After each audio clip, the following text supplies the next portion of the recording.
What's going on, Rune Hunters? Big second November update here that is dropping. It is the patch notes for the Awakening update, and this brings about two major additions to the game. One is Descent raids, which are basically hard modes of pre-existing raids that you've already done, and Awakening skills for some of the current skill runes and the current link runes. Now, we'll go through these patch notes. We'll touch on the major things that are being presented here. I'll let you look at the individual skill awakenings on your own. There's a lot, so I'm not going to take the time to go through each one of those individually, but let's get after it.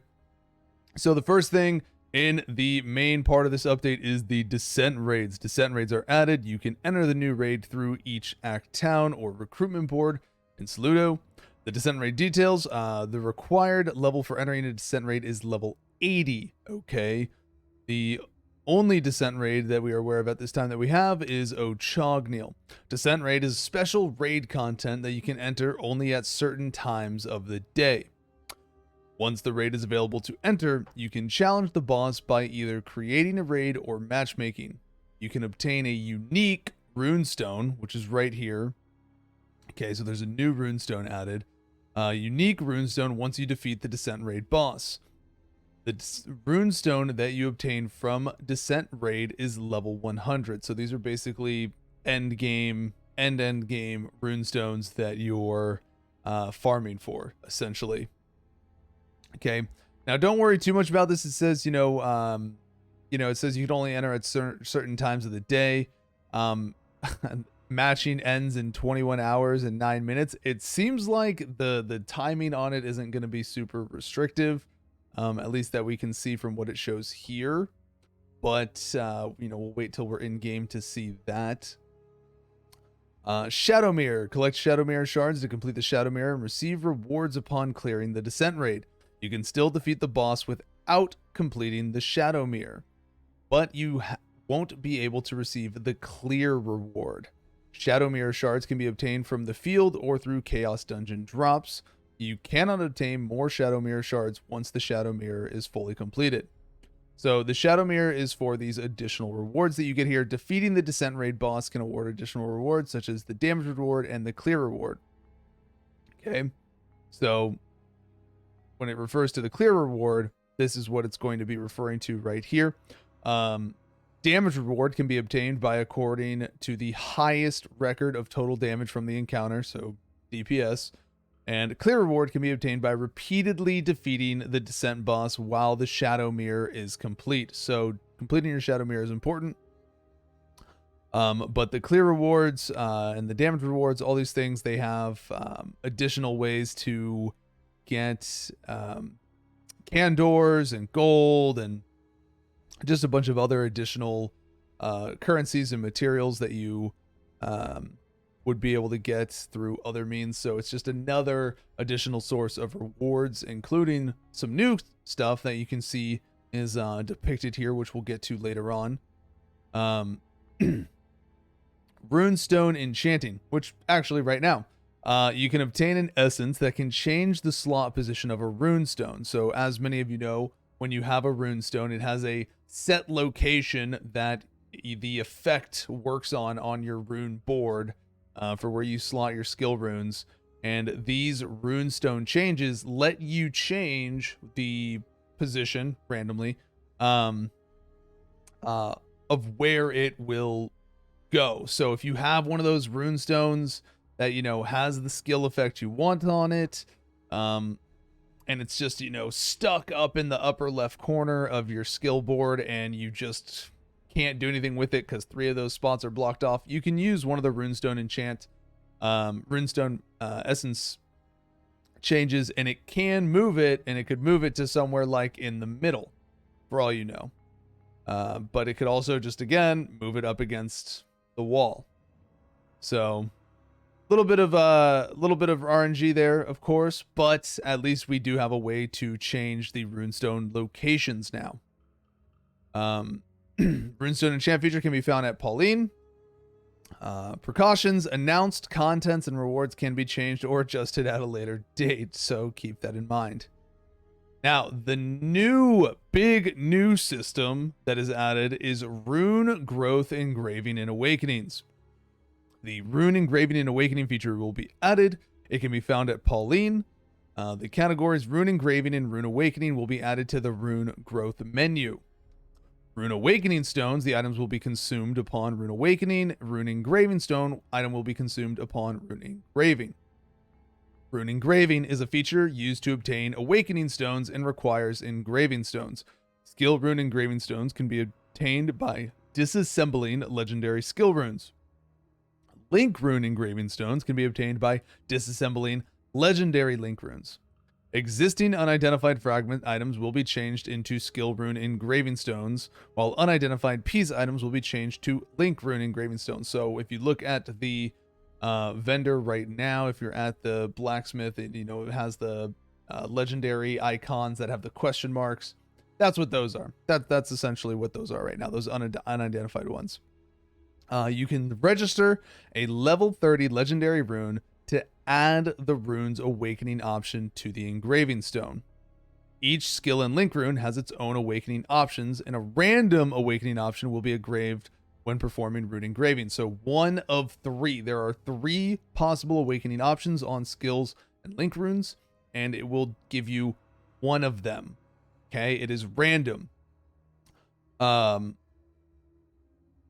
Rune engraving does not consume the registered rune, and engraving stone is changed to an awakening stone. So keep in mind, you do not need an extra rune for your awakening. You do need a legendary rune that you disassemble, but you don't need like duplicates of the skill that you're looking to use. It doesn't consume the one that you want to use.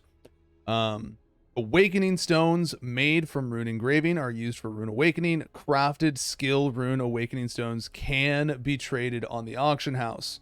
So, if you're not able to get it yourself through in-game means, you can, sell some gear on the auction house and get it from there.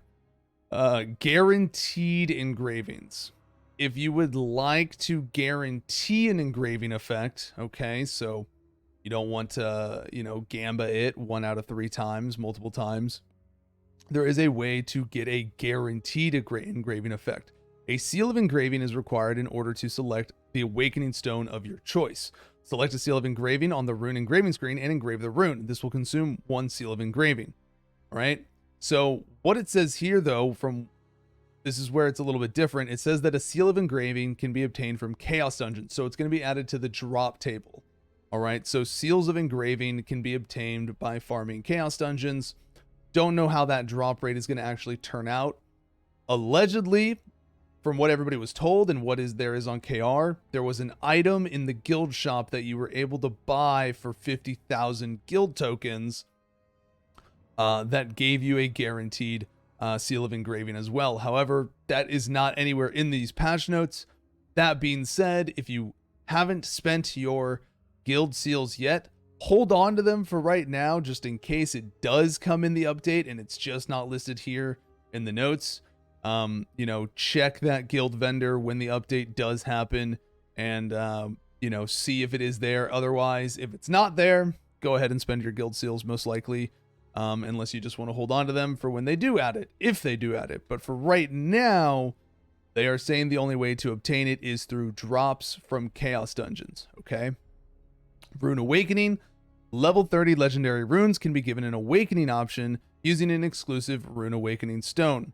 Each rune can only have 1 type of an awakening option. Awakening stones can be made using rune engravings. An awakened rune can be awakened again as long as you have an awakening stone.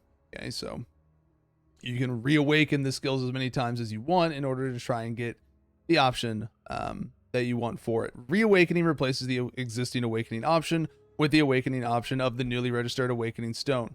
You can use reawakening to select a different awakening option or attempt to imbue a higher value option.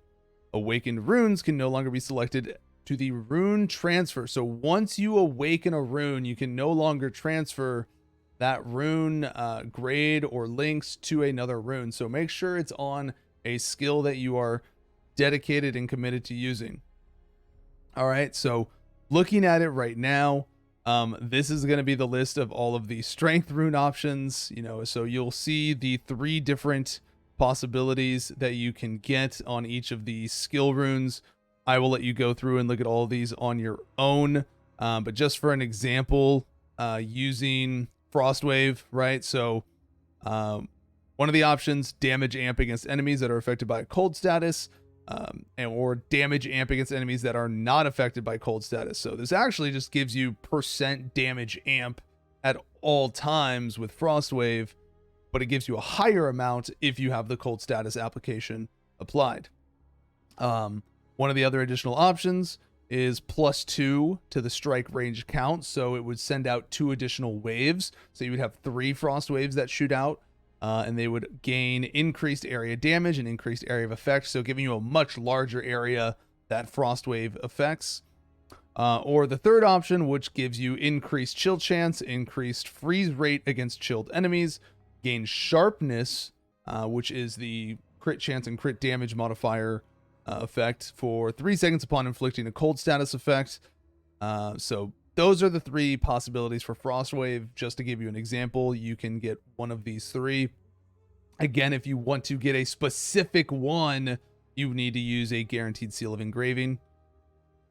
So just go through all of these, see what there is between all the different ones for strength, for dexterity, and for intellect. Not all skill runes, I believe they said, have an awakening option at this time. There's also the link runes. Link runes have awakenings as well, so those can have additional things. For example, melee damage amp can gain just additional % melee damage.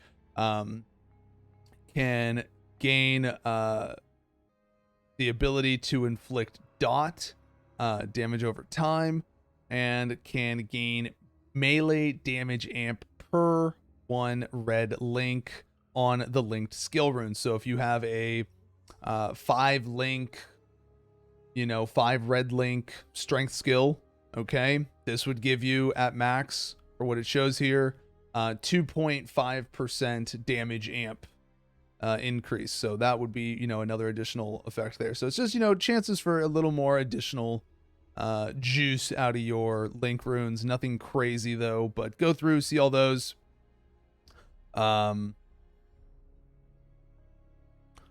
Engravings and awakenings are only applied to certain skill runes that are being updated. Runes that cannot be awakened will be displayed with a message in their tooltip. So ones that cannot be awakened, it will say. The new currency items that are added for the awakening, these are what they look like and what they are. Skill Rune Engraving Stone. It comes from disassembling and combining pieces. The Skill Rune Engraving Stone piece comes from disassembling. Link Rune Engraving Stone, disassemble and combine. Rune Engraving Stone piece, disassemble. This is what the Seal of Engraving looks like. It says the source right now is only a drop. We'll see if it's in the guild shop or not. These are the Runestone enchant items that let you change the location of where a runestone effect is. And then there were 3 unique runestones added. So the unique runestones that come from the Descent raids, these are the types that were added.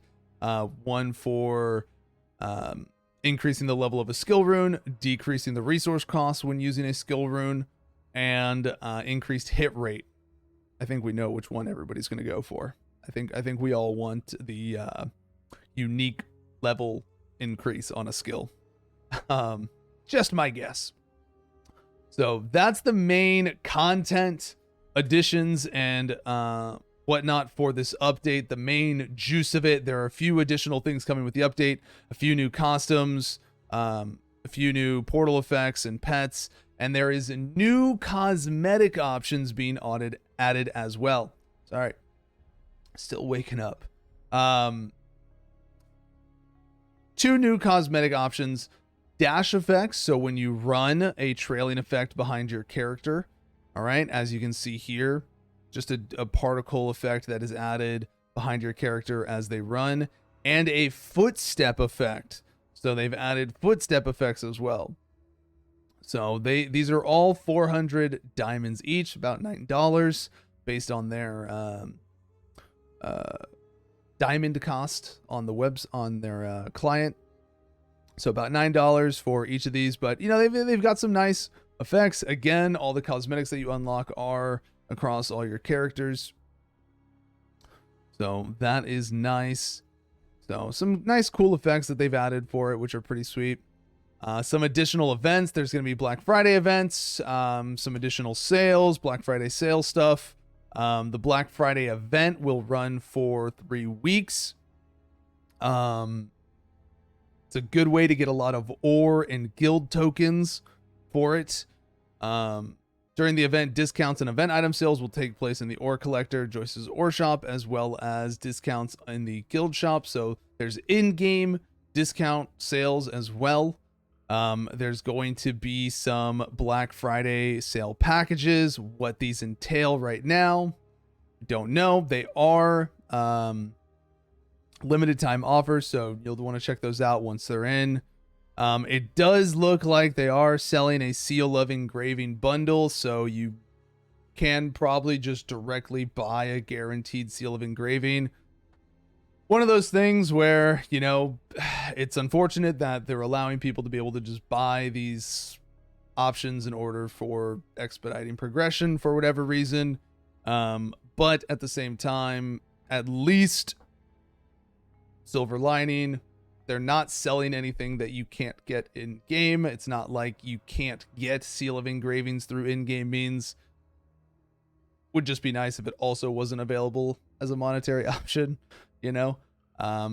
But that's, you know, that's what that is. I don't think many of us are too surprised by that, given that they also had like the legendary runes on the rune, the statue upgrade pass or whatever. Void Rift, new season, and then very small balance added with for Rune Knight and Abyssling's movement, monster recognition, just a couple little balance updates for Rune Knight and Abyssling interaction and functionality, and Charm legendary option is being changed as well. So nothing too crazy there on that front. But that is going to be the entirety of this update. Again, a lot of information, a lot of new stuff added, a lot of cool things added. I'm really surprised that this update is happening when it is. I think it's way too soon, in my opinion, because Awakenings are expensive. We also don't have all the skills in the game, so I just didn't think this update was going to happen already.